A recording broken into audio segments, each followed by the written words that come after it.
Lettre ouverte au général Gaï Salah. Mon général.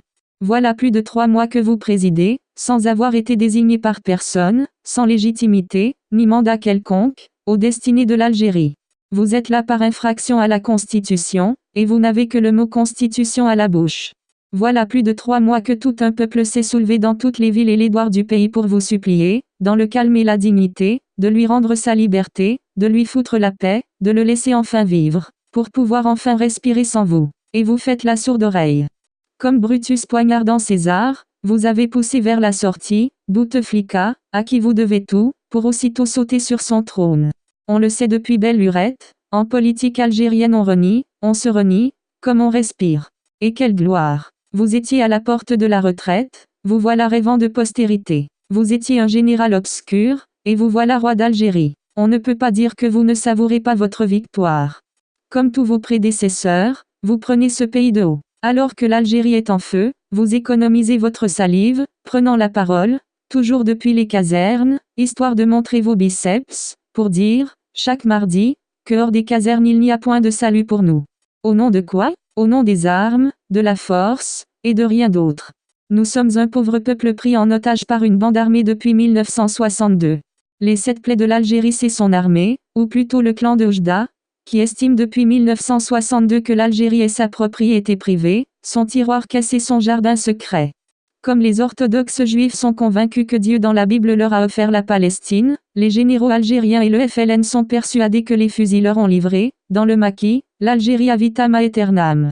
Pour épater la galerie vous avez lancé des procès croquignolesques, déférant devant le tribunal d'Alger ou de Blida des silhouettes et des fantômes, au gré de vos humeurs.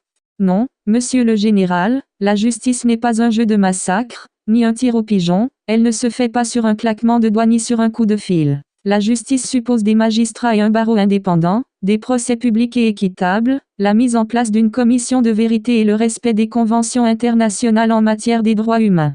Vous pouvez jeter tous les ministres, les walis, les maires, les flics, les imams, et les cantonniers du pays à El Arash ou Blida, vous n'enlèverez pas un atome de la corruption qui gangrène le pays. Pour rendre justice il faut avoir les mains propres, et les vôtres ne le sont pas du tout. Vous êtes vous aussi condamnables, que les gens que vous jetez en pâture aux tribunaux.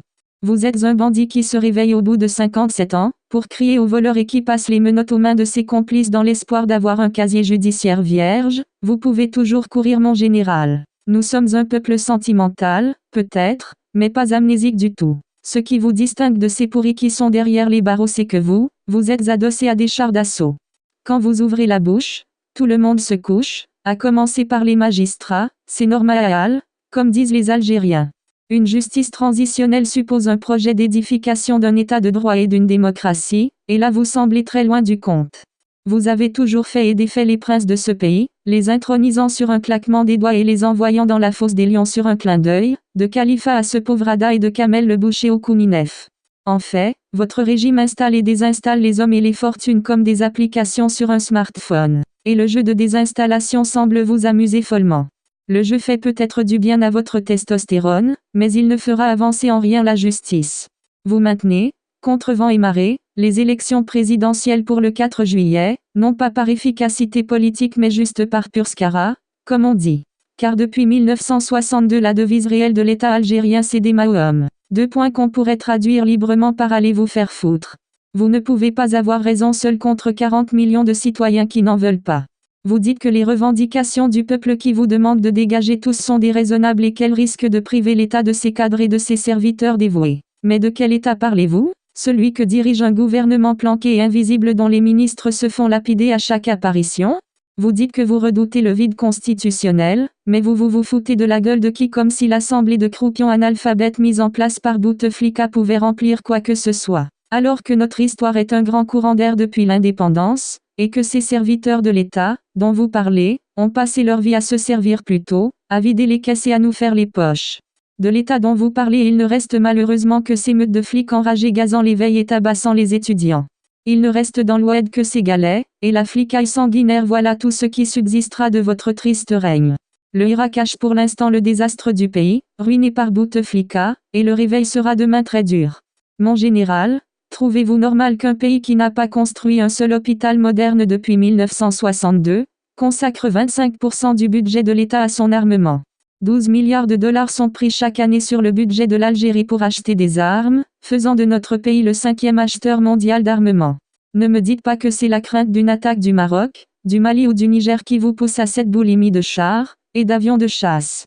Nous savons que les marges sur les achats d'armes sont faramineuses, et si l'état-major achète autant d'armes, ce n'est pas pour protéger les frontières du pays, mais pour assurer, trivialement, ses arrières. Nous ne sommes pas dupes.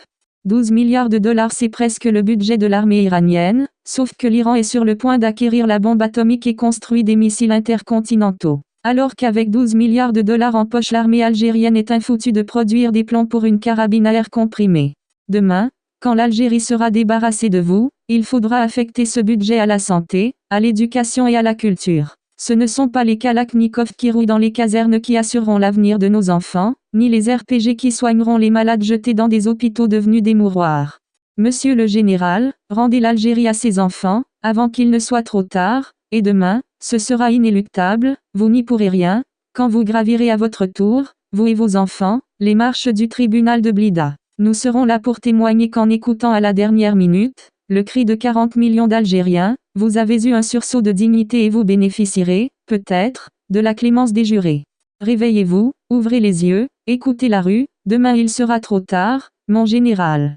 Mohamed Kassimi.